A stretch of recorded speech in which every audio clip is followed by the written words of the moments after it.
ፕሬዚዳንት ዶናልድ ትራምፕ ከኦርቶዶክስ ቤተክርስቲያን በወርቅ የተሰራ መስቀል በገጸ በረከት መልኩ ተበርክቶላቸዋል። ነገሩ እንዲኖር አስረዳችሁ።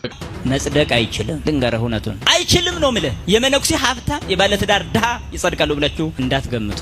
ምን ነው መድኃኔዓለም የለም የሚሳነው፣ አማኑኤል የለም የሚሳነው፣ እርሱ ጋር ሲናገር ተራራው ሜዳ ነው።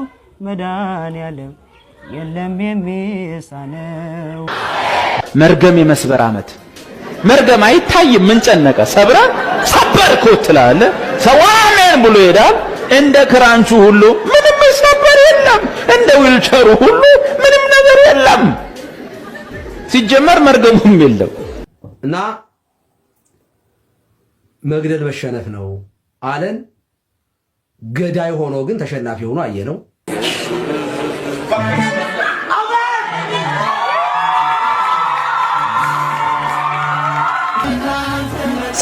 ሰላም ኦርቶዶክሳውያን በያላችሁበት የዓለም ዳርቻ ሁሉ የእግዚአብሔር ሰላም ከእናንተ ጋር ይሁን እያልኩ ዛሬም በአዳዲስ ወቅታዊና ትኩስ መረጃዎች ተመልሼ መጥቻለሁ።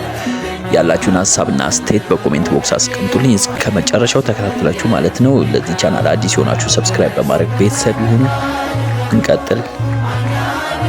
ፕሬዚዳንት ዶናልድ ትራምፕ ከኦርቶዶክስ ቤተክርስቲያን በወርቅ የተሰራ መስቀል በገጸ በረከት መልኩ ተበርክቶላቸዋል። ነገሩ እንዲኖር አስረዳችሁ። ከቀናት በፊት በዋሽንግተን የግሪክን የነጻነት ቀን አስመልክቶ በዋሽንግተን ማለትም በዋይት ሃውስ ዝግጅት ነበረ። በዚህም ዝግጅት ላይ የግሪክ ኦርቶዶክስ ቤተክርስቲያን አርክሺፕ በመገኘት እንግዲህ ለዶናልድ ትራምፕ ምስጋናን ያቀረቡ ሲሆን የግሪክ ኦርቶዶክስ ቤተክርስቲያን አርክሺፕም በዚህ ፕሮግራም ላይ እንደተናገሩት ከሆነ በተለይም በሚድል ኢስት አካባቢ ባለው ጦርነት ምክንያት እጅግ በጣም የተጎዱ ያሉትን ክርስቲያኖችን ሰፖርት በማድረጎት በመርዳቶት በጣም እናመሰግናለን ብለው ተናግረዋል። በተጨማሪም በአሁኑ ወቅት ክርስትና ሃይማኖት ጥሩ ቦታ እንዲያገኝና ጥሩ ተሰሚነት እንዲኖረው እየሰሩ ያሉትን ስራዎች እንግዲህ እሳቸው አፕሪሺየት አድርገዋል ወይም አድንቀዋል። እነዚህ ስራዎችንም ስለሰሩና ወደፊትም እነዚህን ስራዎች እንደሚቀጥሉባቸው እርግጠኛ በመሆን ይህንን ገጸ በረከት እንግዲህ ለእሳቸው አበርክተዋል። ይህም ገጸ በረከት እንግዲህ ከወርቅ የተሰራ መስቀል ነው። ዶናልድ ትራምፕ በዛን ወቅት እንደተናገሩት ከሆነ ይህንን ነገር እንዳልጠበቁና ሰርፕራይዝ እንደሆኑ ተናግረው ምንም እንኳን የኦርቶዶክስ ሃይማኖት ተከታይ ባይሆኑም ለተሰጣቸው ገጸ በረከት እጅግ በጣም አመስግነዋል ማለት። ታዲያኛም እናትና አባቶቻችን በበረሃና በሐረር ውስጥ እያደሩችን ኦርቶዶክስ ቤተክርስቲያን ለኛ ያስረከቡ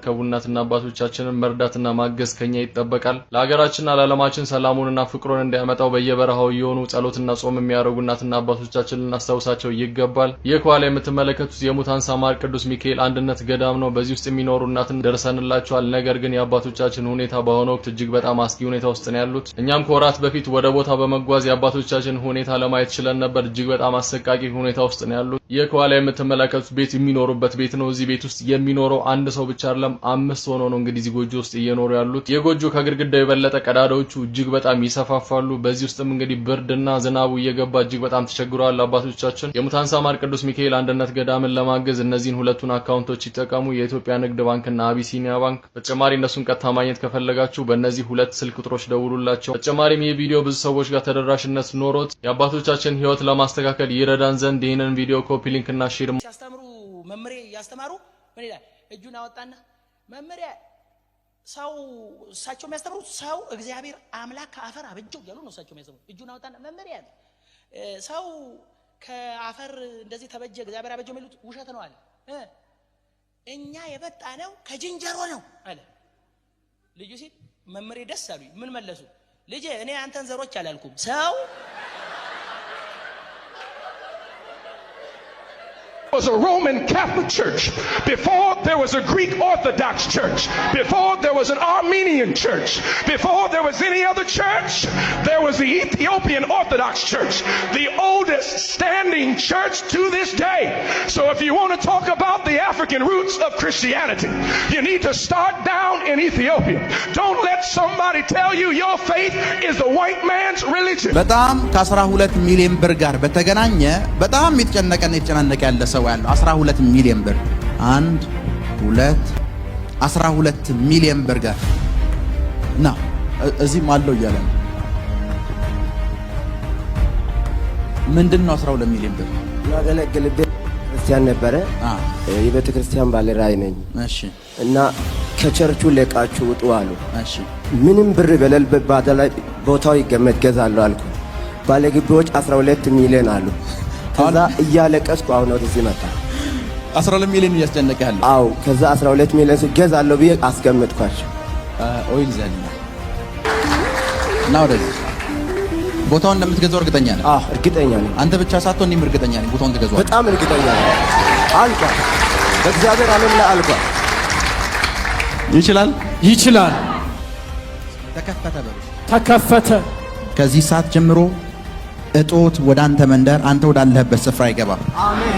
በኢየሱስ ስም አይገባም። አሜን። በኢየሱስ ስም አይገባም። አሜን። በኢየሱስ ስም አይገባም። አሜን። በኢየሱስ ስም አይገባም። አሜን። ድሃ መጽደቅ አይችልም። ልንገርህ እውነቱን አይችልም ነው የምልህ። የመነኩሴ ሀብታም የባለትዳር ድሃ ይጸድቃሉ ብላችሁ እንዳትገምቱ። ምን ነው ወረድኩባችሁ? ብያለሁ። አሁንም የማይቀር ነገር ነው ይሄ። የመነኩሴ ሀብታም ካለ መጽደቅ አይችልም። ለምን? ዓለምን የናቀው ለምን ነበር? ድሃ ለመሆን ወስኖ እኮ ነው። ድሃ ለመሆን እኮ ነው የወሰነው መነኩሴ። አየህ፣ ሀብት ሲይዝ ምን ይሆንበታል? ያስኮንነዋል። እንኳን መነኩሴ ሀብት ሊሰበስብ ለምኖ መመጽወት ራሱ የማይገባው መሆኑን ልንገራችሁ። መነኩሴ መመጽወት ከጀመረ ፍቅር ነው ያድሮበታል ይልሃል መጽሐፍ። አየህ፣ ለምን? መጀመሪያ 100% በሙሉ ከሰው ይቀበልና ሊሰጥ ይችላል። በሁለተኛው 80%ን ይሰጣል፣ 20%ን ያስቀራል። በሶስተኛው 70% ይሰጣል፣ በአራተኛው 50%ን ይሰጣል። እንዲህ እያልክ 100% ለራስ ይሆናል ማለት ነው። አየህ፣ ልመና መጥፎ ነው፣ በጣም መጥፎ ነው። በተለይ ለመነኩሴ ሲሆን መነኩሴ ይሰጣል ተብሎም አይነገርም በመጽሐፍ። ይመጸውታል ተብሎ ራሱ ማለት ለምን? የለውማ፣ እንዲኖረውም አይፈለግም። ብዕሉ ለመነኮስ ሰርጎ እውር ውእቱ። ይሄ መጽሐፍ ግን እንዴት አድርጎ ነው የሚናገረው? የመነኩሴ ሀብት አለ። በጣም የሚገርም እኮ ነው። የመነኩሴ ሀብት አለ የውር ጌጥ ነው አለ። የውር ጌጥ ብሎ ቁጭ አደረገ። ይሄ እንዲያውም ለነሱም ሊደርሳቸው ስለሚችል ድምጼ ሀብታም የሆኑ ገዳማት ሊኖሩ ይገባል። ሀብታም መነኩሴ ግን ሊኖር አይገባም። እሺ ቤተሰብ፣ ለዛሬ ያዘጋጀነው ፕሮግራም ይህን ይመስል ነበር። ከወደዳችሁ ላይክ ማድረጋችሁ እንዳይረሳ። ለዚህ ቻናል አዲስ የሆናችሁ ሰብስክራይብ በማድረግ ቤተሰብ ይሁኑ። መልካም ቀን።